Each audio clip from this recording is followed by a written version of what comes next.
Kekuatan di sini misalnya adalah kualitas karyawan, kesehatan keuangan, keunggulan peralatan dan lainnya. Sedangkan kelemahan misalnya strategi pemasaran kurang inovatif, kurang agresif. Kemudian dia mendapat problem sosial jangka panjang. Jadi maksudnya di sini untuk membuat rencana yang dalam hal tujuan, kita harus mengetahui atau kita harus menilai kekuatan. Jadi di perusahaan itu dia punya kelebihan apa?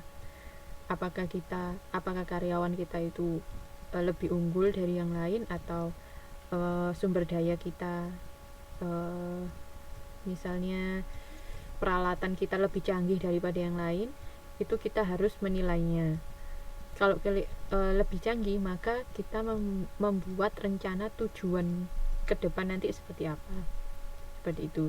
Sedangkan kelemahan, wah ternyata karyawan kita itu tidak begitu banyak misalnya, kurang, maka kita harus menyesuaikan rencana mengenai tujuan kita nanti. Tujuan sendiri adalah arah untuk mencapai hasil akhir dalam kegiatan. Ini bisa untuk kegiatan laba atau bukan laba.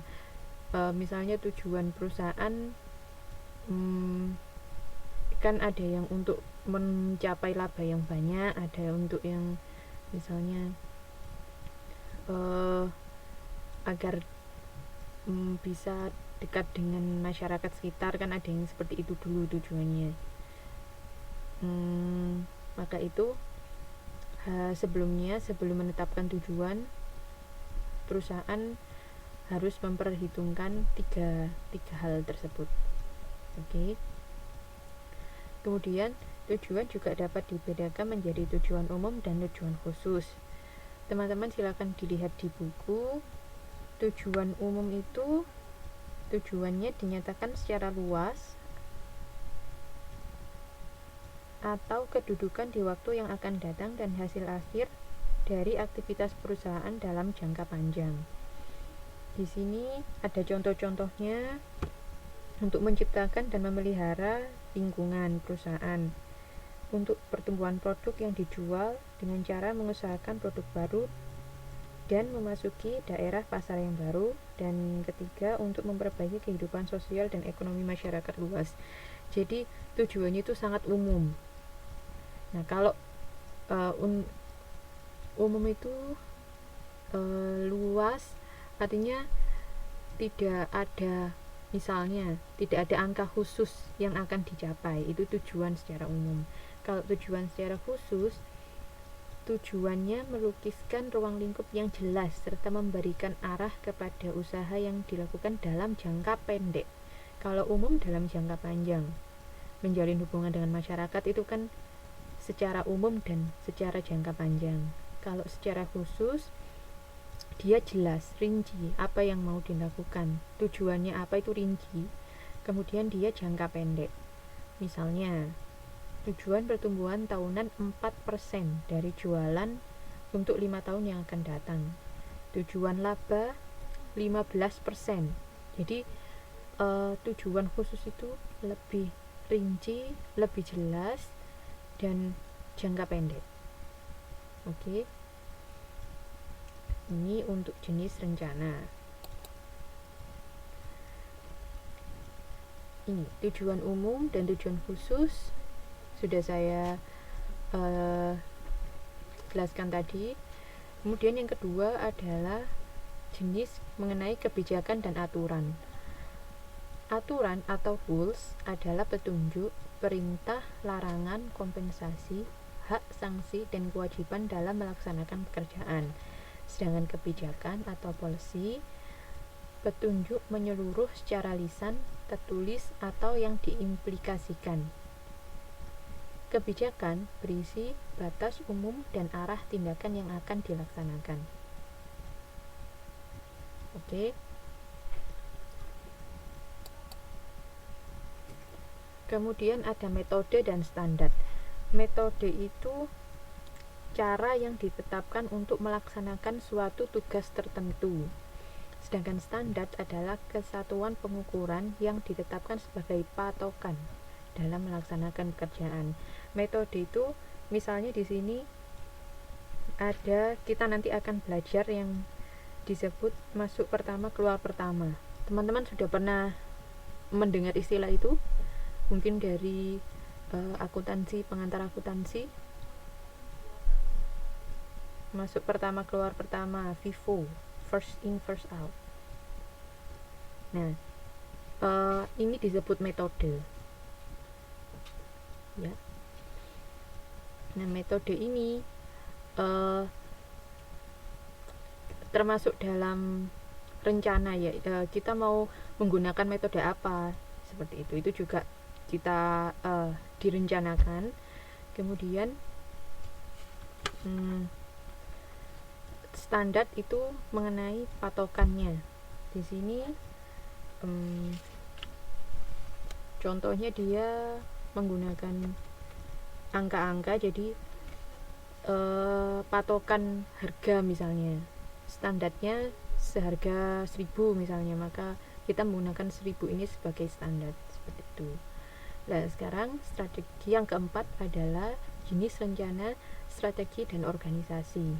Strategi merupakan cara mencapai tujuan yang harus diikuti oleh setiap bagian dalam perusahaan. Dalam perusahaan, anggota organisasi dikuasai atau dibawahi oleh manajer tertentu. Jadi, strategi itu caranya. Kalau organisasi itu bisa dikatakan orangnya. Oke. Dalam perusahaan, sebentar, saya punya gambarnya apa enggak ya? Nah, ini, aduh, nggak kelihatan lagi. Silakan teman-teman dilihat halaman 1.8 gambar 1.2. Jadi di situ ada bagan organisasi. Yang tertinggi di sini adalah rapat umum pemegang saham. Kemudian ada komisaris, ada direktur, dan manajer-manajer lainnya di sini. Di dalam organisasi itu ada yang membawahi, ada yang bertanggung jawab kepada siapa. Jadi misalnya manajer pemasaran, dia akan melaporkan kegiatannya kepada direktur. Nanti semua manajer ini melaporkan kegiatan mereka kepada direktur, dan direktur lapor kepada komisaris, seperti itu. Organisasi atau organization yaitu rencana pembagian kerja dari sekelompok orang untuk bekerja sama mencapai tujuan bersama. Organisasi dalam arti sempit organisasi dalam arti tempat adalah tetap atau tidak bergerak, berupa badan usaha dan bukan badan usaha. Yang terpenting adalah dalam organisasi, tugas apa yang harus dilakukan oleh siapa yang bertanggung jawab. Maksudnya, jadi pertama, organisasi rencana pembagian kerja dari sekelompok orang untuk bekerja sama mencapai tujuan bersama. Jadi fungsinya organisasi itu untuk mencapai tujuan bersama. Satu organisasi mempunyai satu tujuan yang sama dan bersama-sama bekerja untuk mencapai tujuan tersebut. Oke. Yang kedua, organisasi dalam arti tempat adalah badan usaha atau bukan badan usaha. Contohnya misalnya organisasi bisa kita katakan perusahaan adalah organisasi, seperti itu.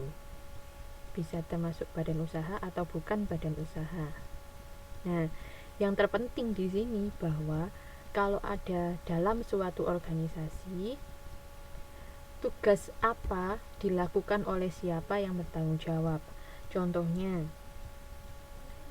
tugasnya manajer pemasaran, yaitu segala sesuatu mengenai pemasaran. Yang bertanggung jawab adalah manajer pemasaran, tugasnya adalah memasarkan, seperti itu. Jadi dibagi-bagi tugasnya. Tugas kamu ini, pekerjaannya ini, yang